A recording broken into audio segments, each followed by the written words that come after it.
People ask me sometimes what the conclave chamber smelled like. It is an odd question, and I understand why they ask it.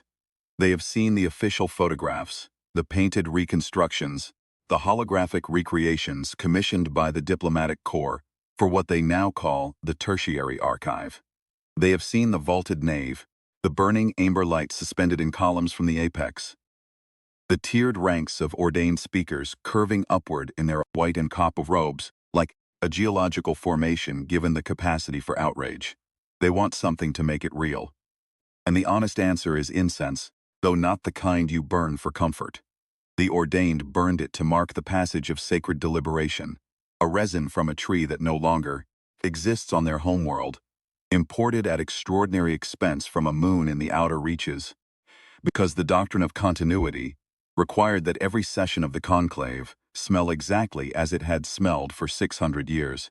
That was the thing about the ordained. They were extraordinarily serious about continuity. I sat in the lateral gallery reserved for non-voting observers, diplomatic staff, attaché, the administrative personnel of allied bodies, and I breathed their incense for 11 days. My name is Kellan Vrasta. I had spent 31 years in Earth's foreign service by then, the last 9 as a senior envoy attached to the Joint Commission on Boundary Equilibrium, which was the conclave's preferred language for what everyone else called the border. I had not expected to be present for the vote. I had expected to be traveling back to the relay station at Pythara's Crossing, where I had left my staff and most of my luggage, waiting for the session to conclude so that the Commission's work could resume. Instead, on the morning of the 8th day, the session's scope was formally broadened by a speaker advocate, and what had been a boundary adjustment proceeding became something considerably larger.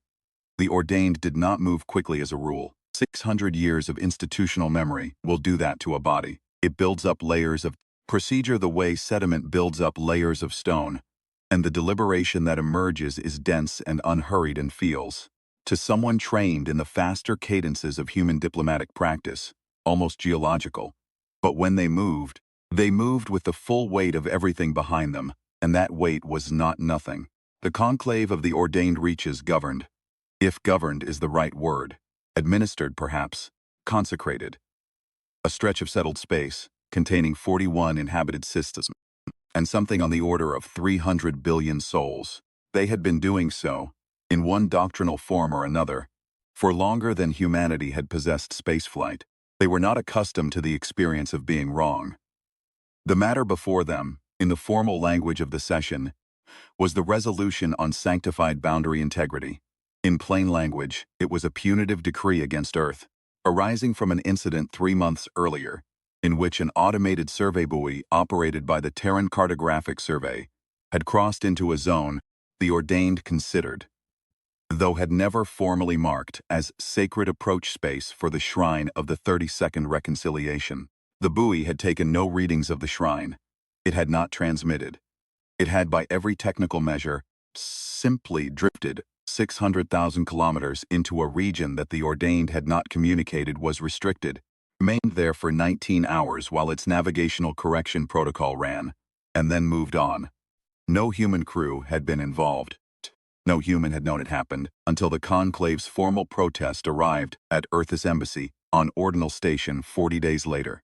Humanity's response had been a letter of regret, drafted with care, acknowledging the incursion, noting the automated nature of the probe, and offering a joint review of the boundary documentation to prevent future misunderstandings. It was, by any standard I had seen in 3 decades of work, a reasonable letter. I had helped draft it. I thought it was good. The conclave received it, deliberated for 2 weeks, and decided it was insufficient. I will not pretend I understood at the time exactly how insufficient they had decided it was. That understanding came in stages, the way most genuine shocks do. The first stage was the broadening of the session's scope, which I witnessed from my gallery seat, and which told me something more serious than a formal rebuke was being considered. The second stage was the arrival, on the 9th day, of Speaker Advocate Tethran Saul. A distinction that mattered because Tethran Saul was not a procedural functionary but a doctrinal interpreter, the highest formal rank in the conclave's analytical hierarchy. Called upon, only when the matter before the body required theological framing as well as political resolution. The speaker advocates were the conclave's way of telling itself that a decision was not merely administrative but ordained, that it arose from the accumulated spiritual authority of 6 centuries of right governance and carried, therefore, that transcended the ordinary political calculus. I watched Tethran Sal take the floor on the 9th morning, and I made a note in my log that read, "Elevated." I had been taking notes in my personal log throughout the session, observations that were my own and not transmitted to anyone, habits formed over 30 years of sitting in rooms where power was exercised and finding it useful to have a record of my own impressions alongside the official transcript. The note was my shorthand for a formal register shift that signaled, to anyone who knew the conclave's internal grammar, that the body had moved from the deliberative to the declaratory, that the conclusion had been reached internally, and what remained was the architecture of its announcement. Tethran Sal spoke for 4 hours. I will not summarize those 4 hours at length because they have been thoroughly reconstructed in the official record, and the point is not the theology. The point is the conclusion, which was this. The Terran survey incursion, taken together with a series of what the conclave characterized as incremental boundary testing behaviors over the preceding 8 years, constituted a pattern of deliberate disrespect toward the ordained way of knowing space, which was not merely cartographic, sacramental, a matter of understanding the physical universe as the expression of doctrinal order rather than arbitrary geometry. That the letter of regret, while formally polite, reflected no comprehension of this distinction, and therefore offered no meaningful assurances of future restraint. And that the appropriate response, consonant with both doctrinal tradition and the practical necessities of boundary integrity, was a formal decree of sensory neutralization along the contested approach corridor. The stripping of Earth's frontier observation network from a span of space some 40 light minutes deep along the zone in question, to be accomplished through conclave technical teams, who would physically remove or disable the array infrastructure, leaving humanity in that corridor without functioning sensors. That was the language, sensory neutralization. The ordained had a gift for making the clinical sound inevitable. I wrote in my log, "They are going to destroy the arrays." And then I wrote, "Elin will not like this." Elin Drosmer was Earth's ambassador to the ordained conclave. She had held the post for 6 years, a woman in her late 50s with a background in treaty law and a reputation in the service for a quality that her colleagues described variously as patience, stubbornness, or the particular stillness of someone who has learned to wait longer than the room expects. She was not a dramatic figure. She did not make dramatic gestures. She had, in 6 years of representation to a body that communicated primarily through doctrinal register and liturgical precedent, developed a working fluency with the conclave's internal grammar that I suspect surprised even her. She knew what elevated meant. She would have read the session's 4th day, when Tethran Sal's name appeared on the speaker's roster, the same way I had. She would have understood before the 9th day began what the 10th day would bring. I had worked alongside Elon twice before, once on a boundary survey dispute in the Outer Commission territories, once on a transit rights negotiation that lasted 14 months and ended in what both sides called a compromise, and what I privately considered a minor miracle. She had not in either of those cases done anything I would have characterized as surprising. She was methodical. She was thorough. She had a habit, in long negotiations, of keeping a secondary notebook that she never shared with anyone, and whose contents, as far as I knew, she never disclosed. I had assumed at the time that the notebook contained her personal impressions, the kind of analytical record that most experienced diplomats keep as a discipline, against forgetting what the room felt like before the formal transcript tidied it into something usable. It had not occurred to me that the notebook might be something more operational. That is, I think, a fair measure of how well she did what she was doing. What I did not know, sitting in that gallery and reading Tethran Sal's conclusion in the formal session transcript projected on the gallery rail, was what Elon had been doing for the last 6 years. Besides representing Earth to the ordained, what none of us in the gallery knew, the conclave, in its 600 years of institutional confidence, had not thought to ask. The vote was taken on the 11th day. I was there. The chamber was full. All 412 seated speakers present, which happened perhaps 3 or 4 times in a standard cycle, a signal of the session's declared importance. The resolution passed by 391 votes to 21, with no abstentions. The ordained did not abstain. Abstention, in their doctrinal framework, implied an insufficiency of discernment, and the speakers were not in the habit of advertising insufficiency. The 21 who voted against were not dissidents. They were, as I understood from the post-session briefings, a faction concerned not with the resolution itself, but with its timing. They believed a formal approach had not yet been exhausted. They wanted one more communication to Earth before the decree was enacted. They were outvoted. The decree passed at the 3rd hour of the afternoon session. At the 4th hour, the notification was transmitted to Earth's embassy on Ordinal Station. At the 5th hour, by tradition, the record was sealed and the incense burners were extinguished, which in the conclave's liturgical calendar meant the deliberation was complete and product was no longer subject to internal revision. I closed my log, gathered my things, and made my way down from the gallery. I did not go far. I had been in the corridor outside the main chamber for perhaps 12 minutes, standing at one of the tall observation windows that looked out over the lower precincts of the conclave complex, a formal garden of stone and engineered water that the ordained tended with the same care they brought to their decrees, when the corridor behind me became, without announcement, considerably more active than it had been. I turned. The conclave's senior administrative staff were moving toward the chamber doors at a pace that, for the ordained, constituted urgency. Behind them, a junior advocate in the copper-trimmed robe of a floor liaison was speaking rapidly into a handheld communicator. The communicator was not a piece of technology the ordained typically used on the floor level of the complex, where the doctrine of deliberative space required all communication to be conducted through the formal record systems. The fact that someone was using one in the corridor outside the sealed chamber told me that whatever had prompted the movement was not something that had fit into the available channels. I stayed where I was. One of the privileges of 31 years in the service is that you learn when not to move. The chamber doors opened. Not the observer doors, the floor doors, the formal entry used by speakers when the session was in progress. The conclave did not open those doors after a sealing. The protocol was explicit. The sealing of the record marked the end of the session's active phase, and the floor doors were to remain closed until the next convening. There was a specific advocate post, Speaker of the Threshold, whose sole function was to hold that boundary, and, in 600 years, the protocol had been broken twice, both times, for what the record described as events of doctrinal consequence. I watched the floor doors open, and I put my personal log back in my coat pocket. Through those doors, after a moment, walked Elon Drossmer. She was alone. She was carrying a document case, the kind used by Earth's diplomatic staff, dark gray, with a combination lock and a small terracotta identification tag on the handle, a piece of Earth manufacture that looked, in the amber light of the conclave complex, slightly incongruous and entirely unimpressed by its surroundings.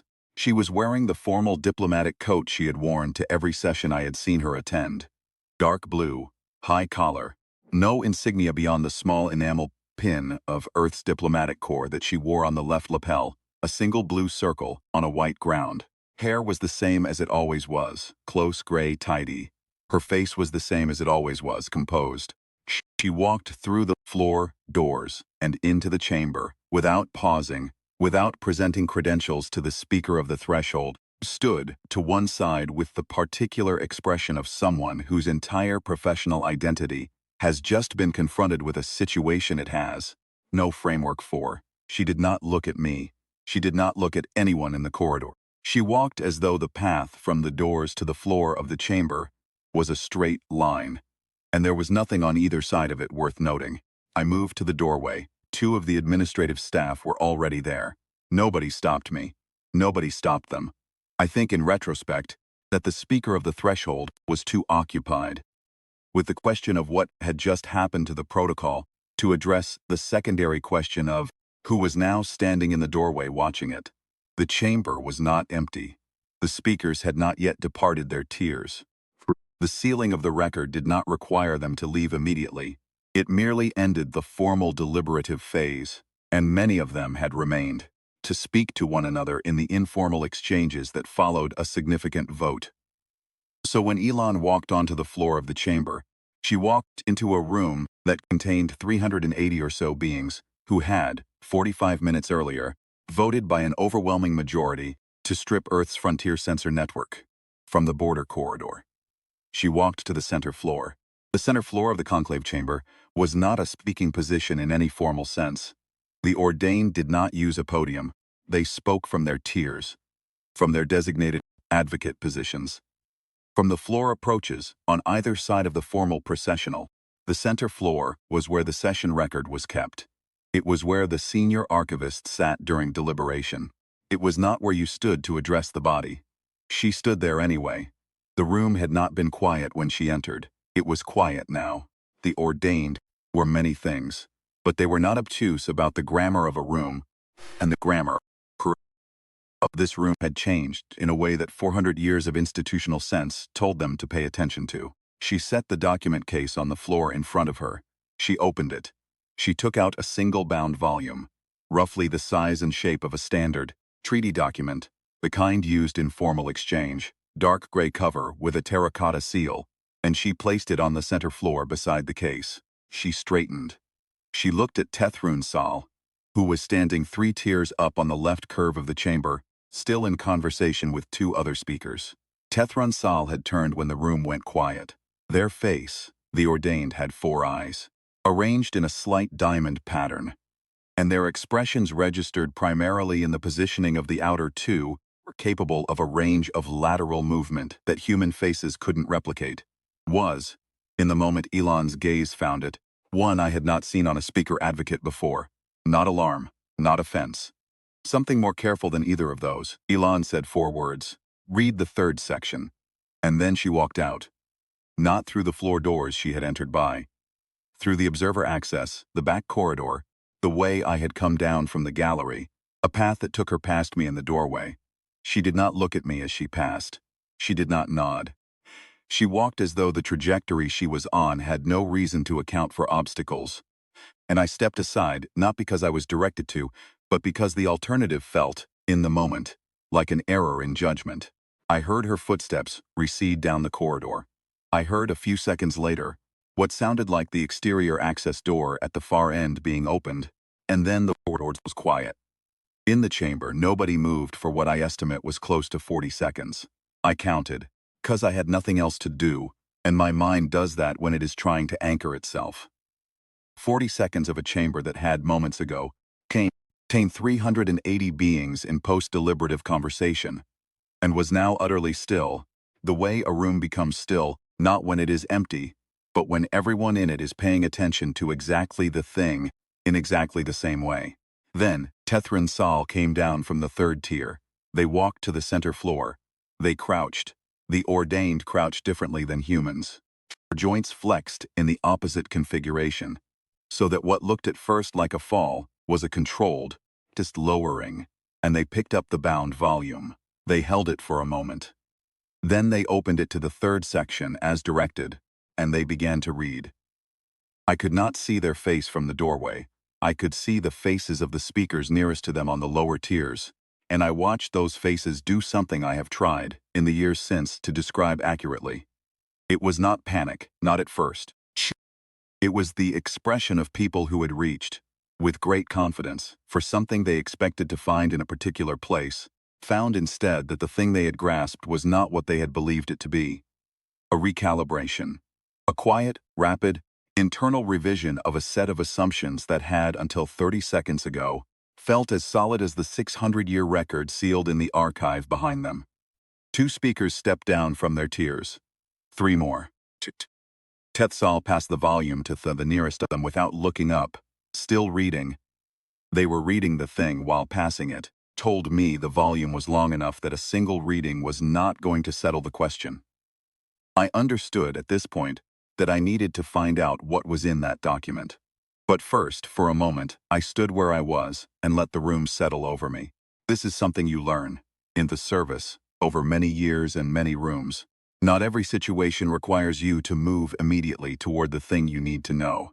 Sometimes, the more useful thing is to stay still and watch what other people do in the interval between the event and their understanding of it. The interval is where the real information lives. Anyone can tell you what happened. The interval tells you what it meant to the people it happened to. The ordained moved, in that interval, with a deliberateness that was characteristic of them, and that I had come, after 9 years of commission work, to read the way you read weather.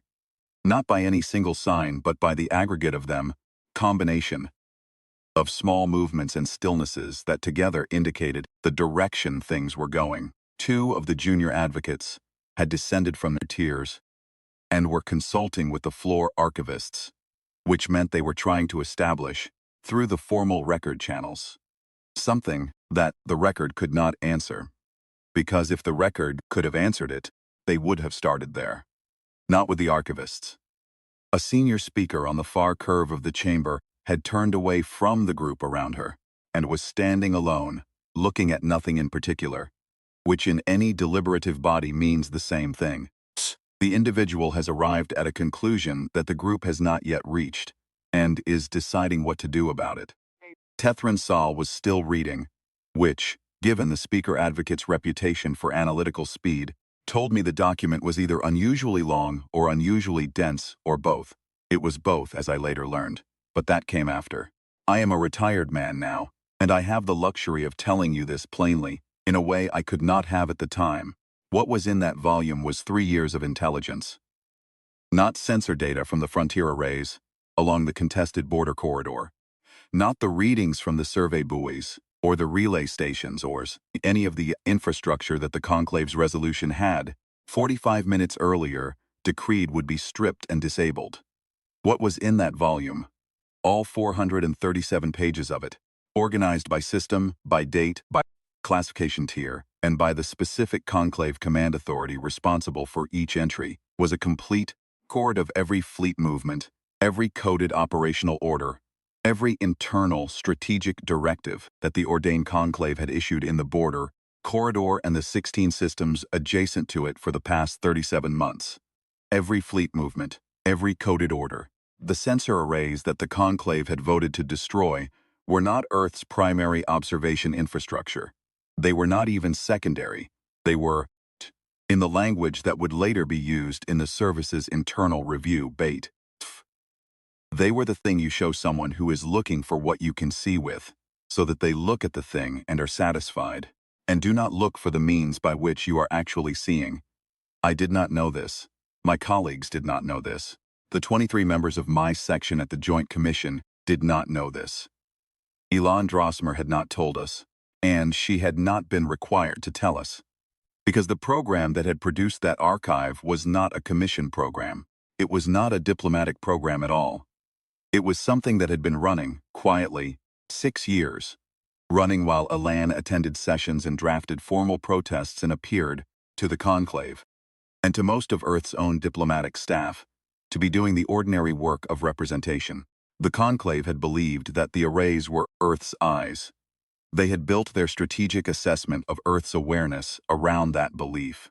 And so when they voted to strip the arrays, they had voted, in their own assessment, to render Earth blind in the corridor, to conduct their operations in a space they believed humanity could no longer observe.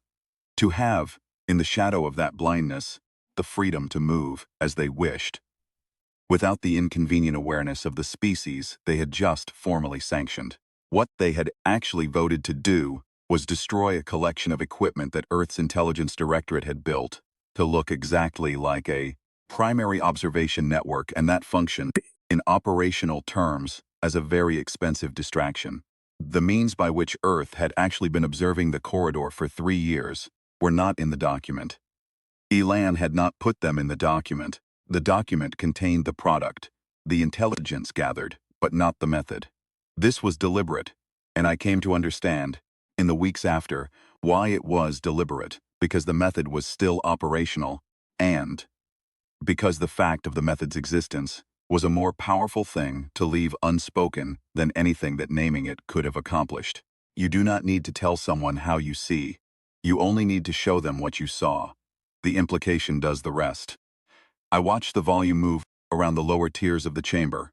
I watched speakers gather in clusters of 4 and 5, heads bent over pages, the amber light catching the copper trim of their robes. I watched the particular stillness of people whose professional lives had been organized around a set of certainties, and who were now engaged in the rapid and very uncomfortable work of determining how many of those certainties required revision. The ordained were not, as I said, accustomed to the experience of being wrong, but they were intelligent beings with 400 years of doctrinal sophistication, one of the things that sophistication produces.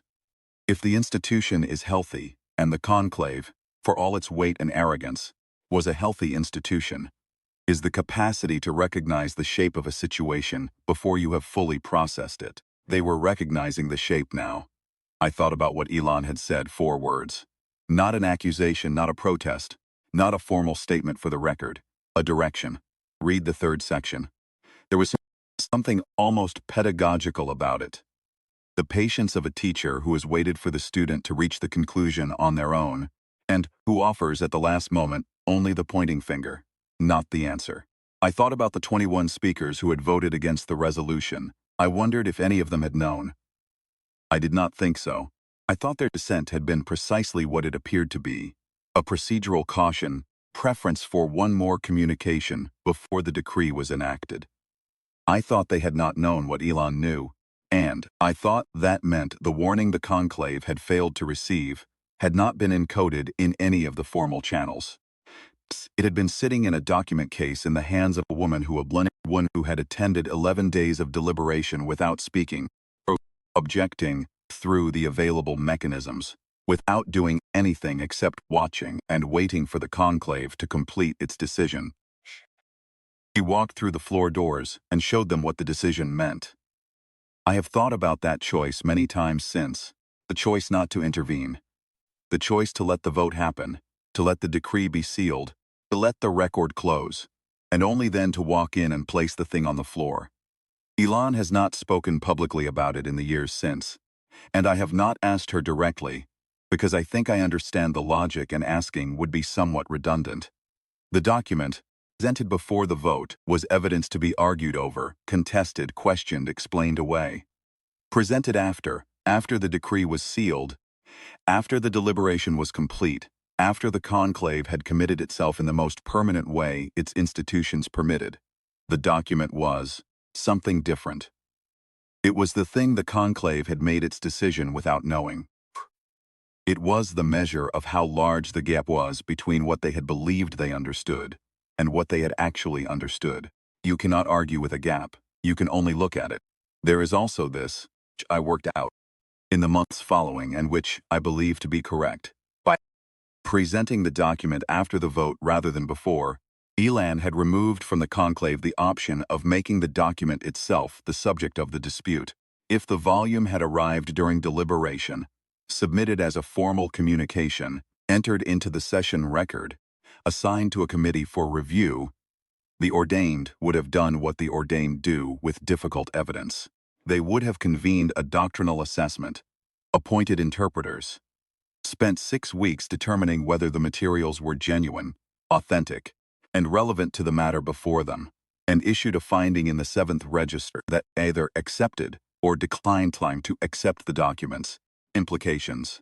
That was not nothing. It was in fact the conclave's institutional strength, this capacity to process difficult information through a structure that kept it at a careful distance until the structure was ready to receive it. Elon had not put the document into that structure. She had placed it on the floor of a sealed chamber, said 4 words, and left. The document had arrived outside every channel and every process and every doctrinal framework the conclave possessed for managing things that were inconvenient. It had arrived as a fact, and facts, when they arrive that way, cannot be assigned to committees. They can only be acknowledged or denied, and denial, with 380 speakers standing in tiers looking at the thing, was not a practical option. I will tell you about the fleet because I think it is important. Shh. And because people sometimes assume it was a threat. That Elon had positioned the fleet as a coercive instrument, a sword held over the chamber while the deliberation proceeded. That is not what happened. Fleet had arrived in the approach corridor 3 days before the vote. Not in force. 7 vessels, 2 of them survey ships, 1 a relay tender, 4 frigates, all of them the ordinary traffic of a space-operating civilization in a region it considers its own.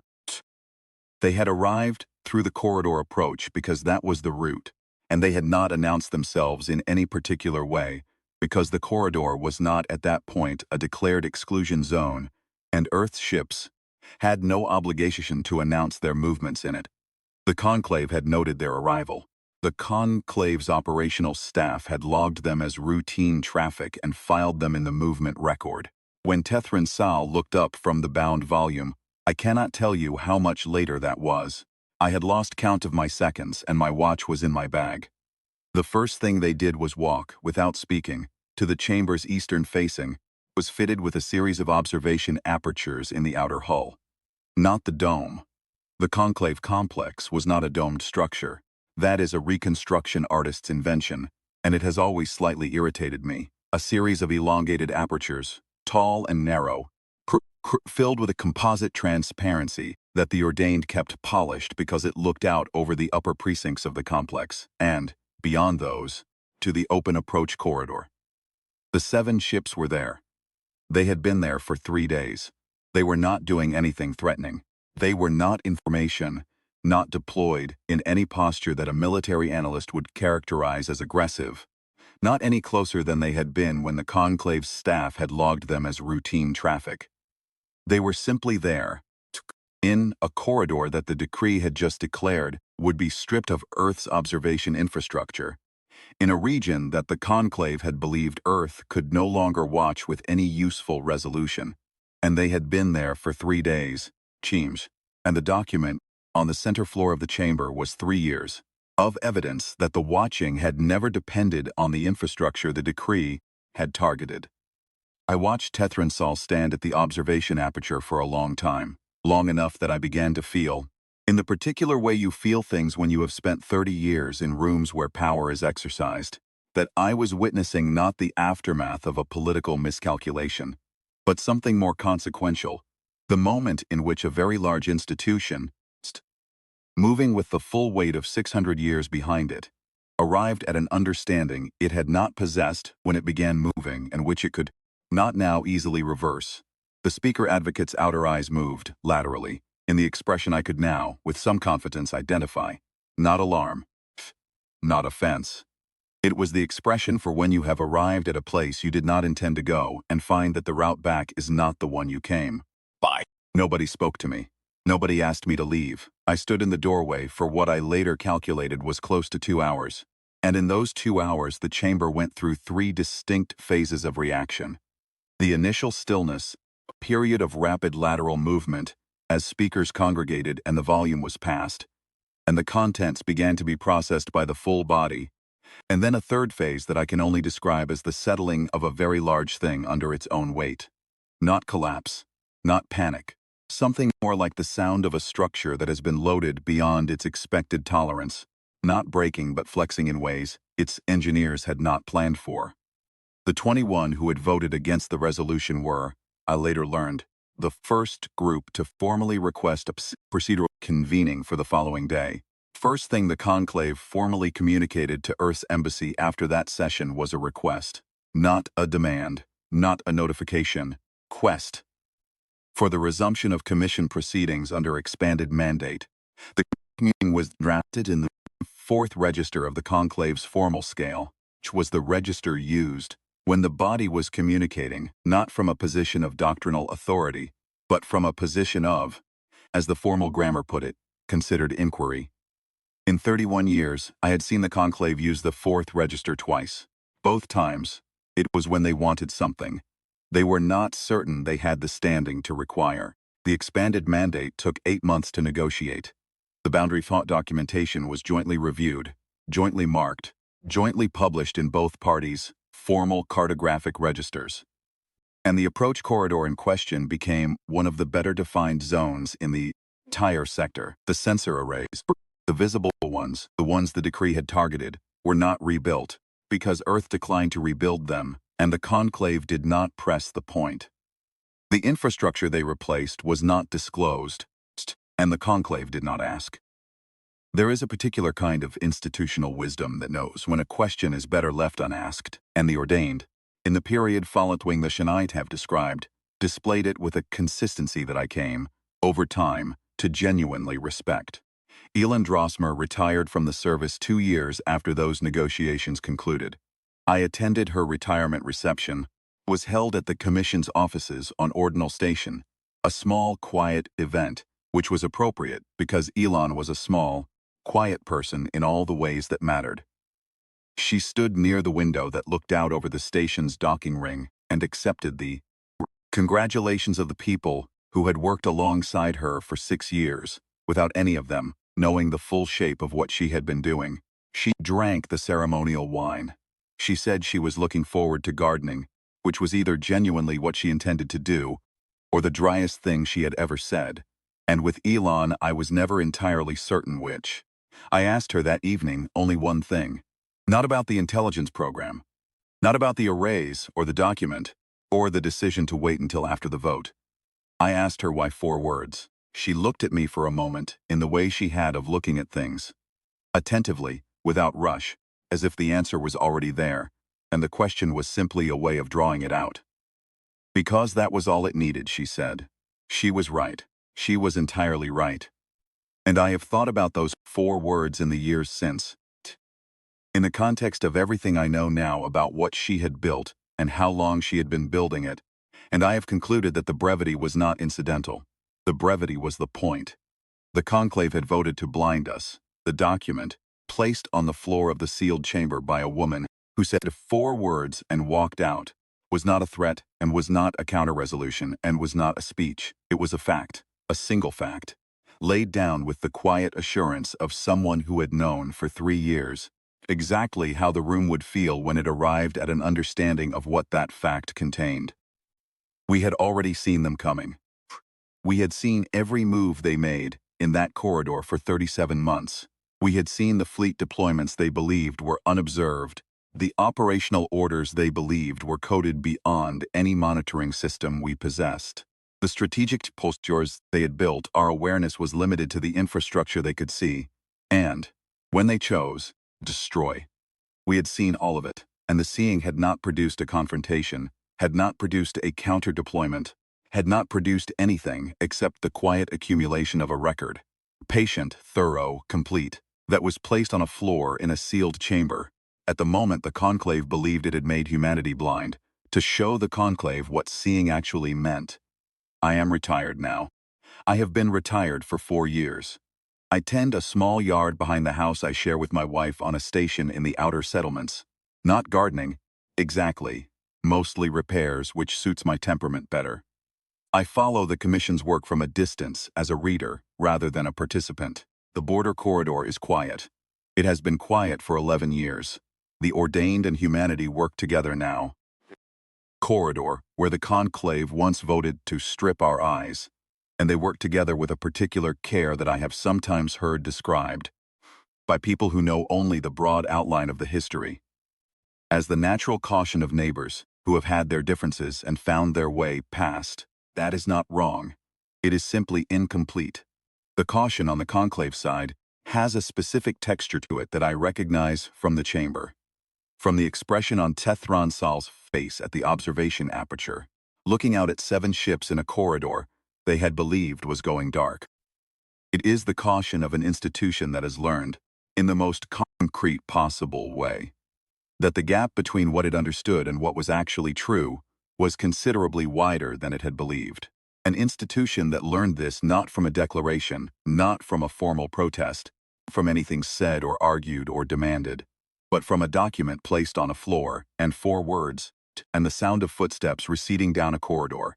That is what we gave them, not a threat, not a war, not even, in the strict diplomatic sense, a negotiation.